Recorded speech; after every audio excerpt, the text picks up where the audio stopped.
Well, howdy, howdy, howdy, nearly senior citizen here. Greetings, boys and girls, and welcome to this a brand new day wherein no hamsters. I'm sorry, once again, everybody's sleeping. Little Thigmo was up earlier. In fact, he was running on his wheel, and I was changing the words here, and the hat, where I'd put it up on the lid over here, it kept falling into his cage. It fell once, and he was like, "Ah!" and then just sniffing at it like, "What the heck is this?" So I picked it up, and I brought it out, and then it fell in again, because it rolls. Look at the shape of that thing.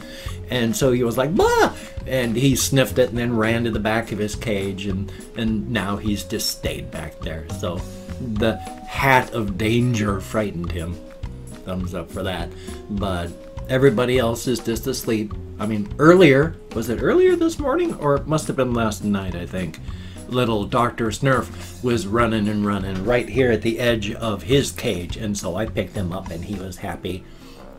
And earlier, little Gojira was dashing about and being silly in her cage. So they're all well and good as they can be. I mean, when rodents and other tiny animals like that, prey animals, have issues and problems, they mask them, they hide them, so that if they show it, that's dangerous. They're going to be more prey-like? What's the word? It's you're more in danger. So they tend to mask and hide the stuff, and then you find out they have these problems when they finally die of them. Joy? But I can't even remember why I got started on that horrific subject. That was really sad. But you know, as all my hamsters are happy and friendly, and it's a good thing. And there was the fact there's a baby spider back on the wall there. There's been another hatching of baby spiders somewhere. I had a little baby spider on my microphone. I tried to pick it up and move it, but couldn't. And then another one ended up where I was able to pick it up and then put it down into the hamster cage. So when I'm moving them, it's not like they're not like on me. What I'm doing is I'm grabbing hold of the web, and then they're like this, and then I just move the piece of web and then put it at this part like up against an edge of something. It adheres there, I let go, and then the spider is wherever I put it. Only a few times have I actually had the spider crawling on my finger, and then it's had to be a very, very tiny spider. For whatever reason, as arachnophobic as I am, baby spiders and other really tiny spiders don't really trigger my arachnophobia if they're just the one or two of them. Masses of baby spiders, all my hairs just go up. But individually, it doesn't do it, and I can actually pick them up off my finger and have them crawling on my finger and move them. Big spiders like tarantulas, they don't really trigger my arachnophobia either, because it's like my mind says that can't be a spider. I don't know what it is, but it's not a spider, and the arachnophobia just, the fuse burns out and goes away. But other size spiders, you know, with the body, the fat bodied spider where the body's like that and then the legs take it like that, and then as they come down on their web they got the legs all dangling. Yeah, that's like suddenly it feels like, you know, every nerve is extending 2 feet out of my body. So happy and joyous on that. Now yesterday, even though I got all my videos done on time, I was rush to get everything done as fast as I could, and then I left to go to my appointment.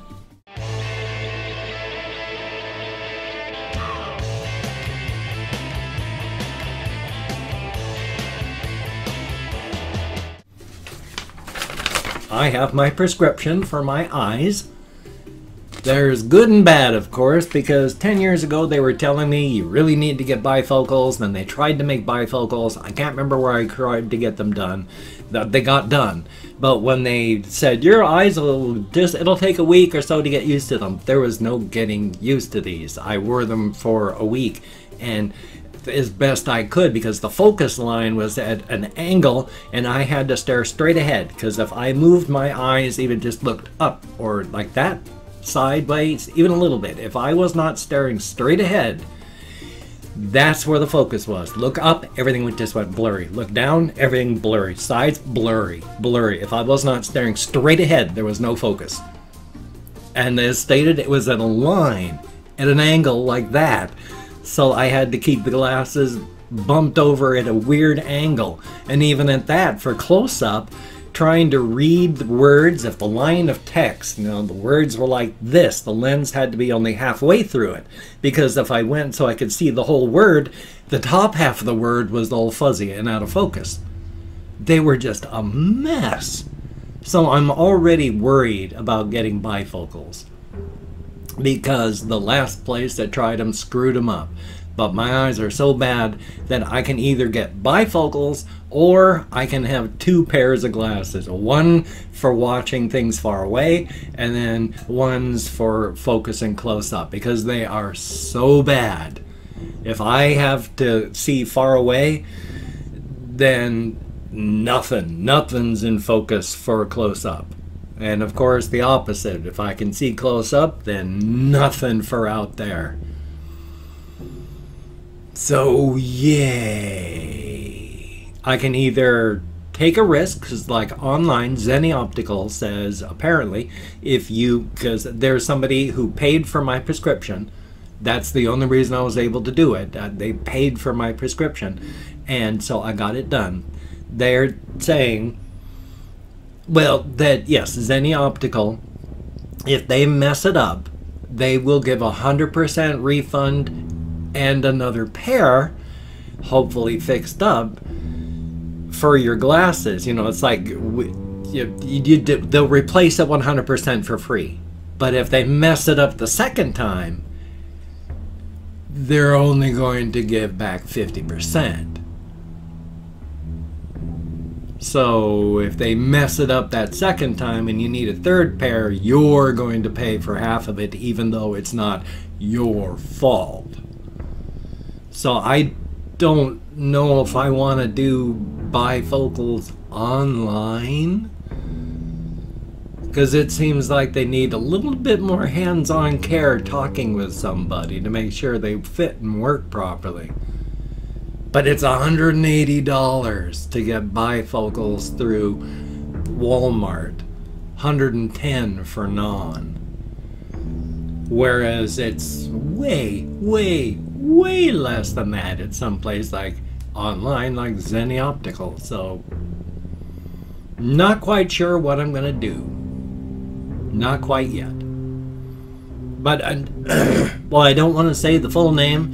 It is somebody on Facebook. Their name is Mark. Thank you, Mark, if you watch this. I don't know if you do, but thank you very, very much. So that's a very good thing. I'm just a little bit unsure right now, because I would hate to get them back and have them not work at all, and then have to send it all back and then hope, fingers crossed, that the next time they do. Life is life, though. And yay, last night, after a night of not walkies, I took the walk up to Walmart, and so that was good. Walked up, walked back, a good thing. I have about $7 left on my, it's not food stamps, it's EBT, which I think is electronic benefits transfer, something like that. It's basically a debit card with the state. They put excuse me, they put your benefits in an account and you get a debit card basically to whoop, whoop, whoop, out of your state account. And I've got like $7 left on that. So with that, I bought some yogurt last night at Walmart, and I walked back with that, and so I had yogurt for breakfast. So that was nice. Don't have to chew yogurt. So thumbs up for that. It was good. I'm glad to walk up there and back. I mean, it's good and bad. Because good to exercise and keep going, keeping my heart healthy and my lungs healthy and my veins and muscle, everything just is good. It's a good thing. But at the same time, I am just broken when I get back. I mean, it is horrific. Everything is just, there's nothing left after I go walkies. that far. If I walk to Walmart in the middle of the day and come back, it's over. The day is done. I also drank carbonated beverage on top of that, and so I had gas that had to escape. Ooh, pressurization. Under pressure. Something like that. So, it's a good thing. Oh, there was something else that I was going to talk about immediately, but I went and forgot what it was, and now I'm very sad about that. Oh, well, one thing that did happen,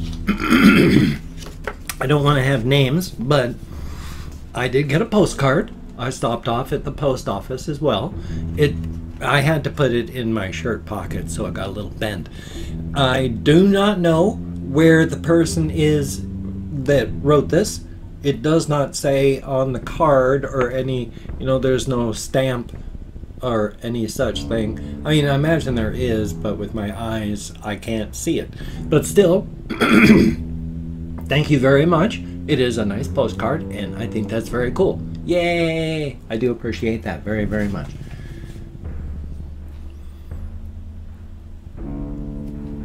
I can't really remember. There is one thing that I've wanted to talk about, but I'm really, really, really unsure of whether I actually want to talk about this one or not. I mean, it has the potential for turning people off so much that as funny as I find the whole subject, and as much as it shows a bit more of myself to myself, because we never know what we're like. We find out what we're like as we go through life. We become ourselves as we get older, as we discover more of who we are. And even at 56, I'm still discovering things all the time. And one thing I've discovered that makes me laugh, like I said, I'm not sure I want to talk about it just because I don't want to turn people off sort of thing. But for a moment, I couldn't remember if I was wearing that. And so I had to look over under the lid to see if I could see the bracelet there, instead of looking at my arm to see if it was on my arm. Figured that one out. It's just with the game Doom. I'll give a quick, short, abbreviated version of this one. It's just the game Brutal Doom, which they do a lot. They really just bump up the gore and the violence.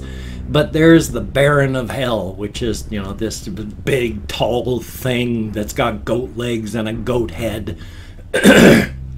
Humanoid body otherwise, and they throw fire, and they're just horrific nightmare monsters.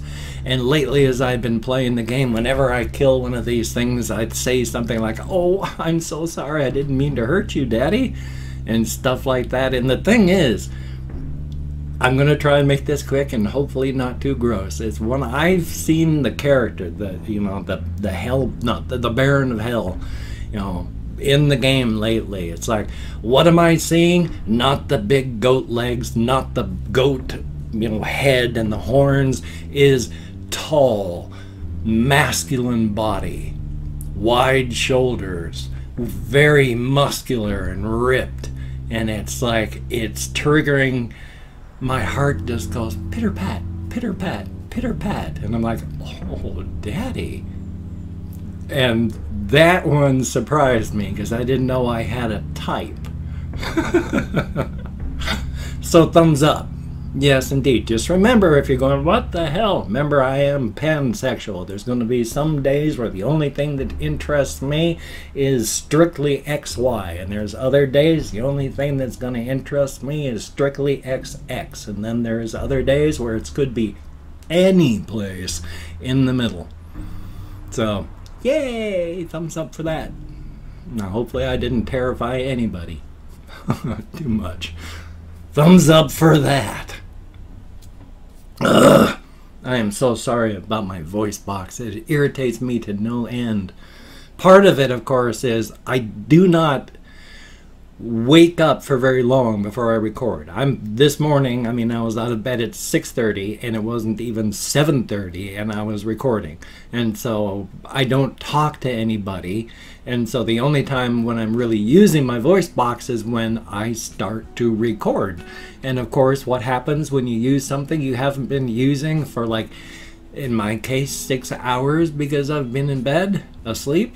Well, all the stuff gets shaken loose, especially if you have to partake of some form of smoke that goes in and harms your lungs and your throat. It's not massive damage, and compared to cigarettes, oh my gosh, it's nothing at all.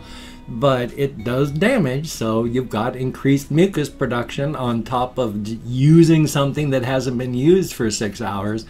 I'm amazed I'm only clearing my throat as much as I do. My sincere apologies.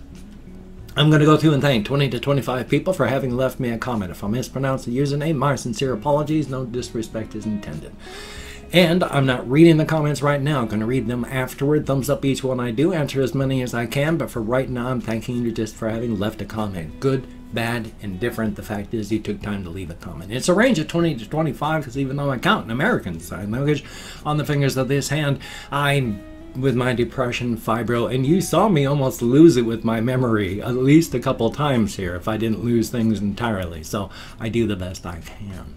I call it my Chrome, where I have already opened up 24 hours worth of comments. And Colton M. Finger, thumbs up and thank you very much. Russian Timing, greatly appreciated. And we have double XGFL Arrow, thank you very much. Toxicated Lum, greatly appreciated. Always good to have tips and pointers. Pandora, NYC1, always good to see you in the comments. It is a very, very good thing. Thank you very much. And Kathy Kitscat, thumbs up and thank you. Joel Varela, thank you very, very much. Marilee Kashiro, Hokey Smokes. Oh, mosquitoes are evil. And Parker Robert, greatly appreciated. Philip J. Fry, thumbs up and thank you. Okay. Okay. And Disconnected, thumbs up and thank you. Nordic Breeze, as cool as that is, it also sounds like the name of a deodorant, so there is that. But thumbs up and thank you very, very much. And Tara Rain, thumbs up and thank you. BMB Aaron, thumbs up, greatly appreciate. A Lemon Pie 407, thumbs up and thank you very much. Muma Incorporated, greatly appreciated. Bruno Samau, I know I'm nowhere close, but thank you very, very much. And Ao Chan Rule, thumbs up and thank you very, very much. I know I got nowhere close, but greatly appreciated. Confused Owl 29, thumbs up and thank you. Va Akab Ko O Lol, thumbs up and thank you very much. Heck of a name. Kieran A, great. Sorry about that. Greatly appreciated. And Cameron Edwards, thumbs up and thank you. K. Usaka 1613. It's been a while since I've seen you in the comments. Thank you very, very much. And last but not least, Mus Los Bruder. Thumbs up and thank you very much. Each and every one of you. I say it every time and it is still true. You get me out of my head, into the world, dealing with real people. And when you are depressed, that is important. You need to get extra thoughts inside of your head. You need to get out of your own. Oh, you don't need the echo chamber of your own thoughts. It's not a good thing. So, in any way you can, always push. It is important. And of course, if you could check out my various links, I have Twitter, Facebook, GoFundMe, Patreon.com, NearlySeniorCitizen.com. If you could donate to my GoFundMe campaign or become a Patreon.com patron, like one of these beautiful and awesome people, that would be beautiful and awesome. But if you cannot donate, or you simply do not donate, I do take all good wishes and I deposit them in the bank of my heart where I draw interest, so thank you very much.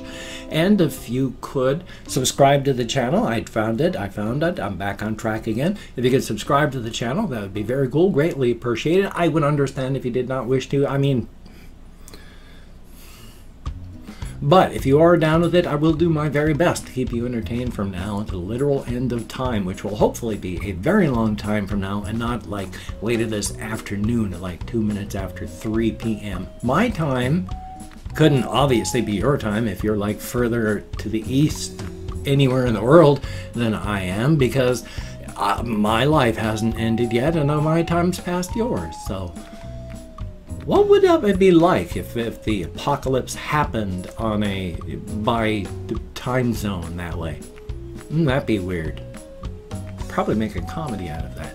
Anyway though, I've got this video that you're watching, another video I need to edit and render, another one to record, edit and render. I've got stuff I need to do and record, so hey, hopefully I will. So you take care, have a great day today. I will see you on the flip side, my friend, and that is a very good thing, and hopefully you're not too horrified by me.